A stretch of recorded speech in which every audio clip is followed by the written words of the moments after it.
я вам расскажу одну удивительную историю про белого медвежонка.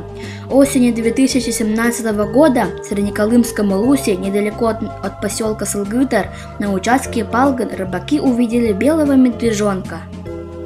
Люди стали подкармливать голодного медвежонка, и медвежонок подружился с их собаками. Вместе они вдоволь развились на природе, пока рыбаки рыбачили. Как-то на озеро пришел большой бурый медведь, и белый медвежонок опять убежал. Несколько дней никто его не встречал, пока один охотник не увидел, как белый медвежонок, переплыв реку Колыму, пришел к другим рыбакам на участок по Маскину. А потом он обосновался в местности Үгүстамах, где его стали подкармливать рыбой люди, которые приехали сюда рыбачить и охотиться. О том, что в районе бродит белый медведь, сообщили во все рыболовецкие участки и населенные пункты. Начальник инспекции охраны природы района Белоногов Иван Семенович обследовал эту местность и сообщил в город Якутск, что медвежонок живет возле рыбаков уже вторую неделю. После этого Министерство охраны природы республики получило специальное разрешение в Росприроднадзоре России на отлов этого белого медвежонка. Ведь животных, занесенных в Красную книгу, просто так ловить в природе нельзя. Для спасения медвежонка собрали группы специалистов, умеющих ловить диких животных, и отправили в Среднеколымский Улус.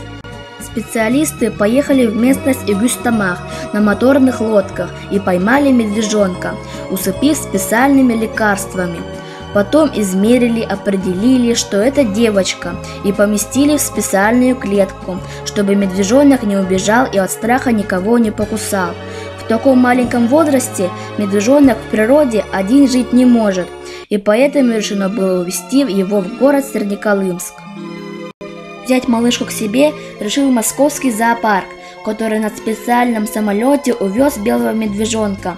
Сначала в город Якутск, а затем в Москву. И сейчас малышка нашла свой новый дом в московском зоопарке. Ее назвали Умка Аяна. Умка на чукотском языке означает «белый медведь», а имя Аяна предложили жители Якутии.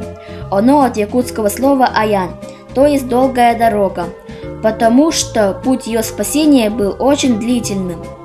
Так начался новый этап в жизни маленькой белой медведицы. Среди прекрасных и величественных колымских пейзажей случилась эта трогательная история о белом медвежонке, потерявшем свою мать. Я думаю, Умка Аяна стала любимицей не только колымского народа, но и всей России.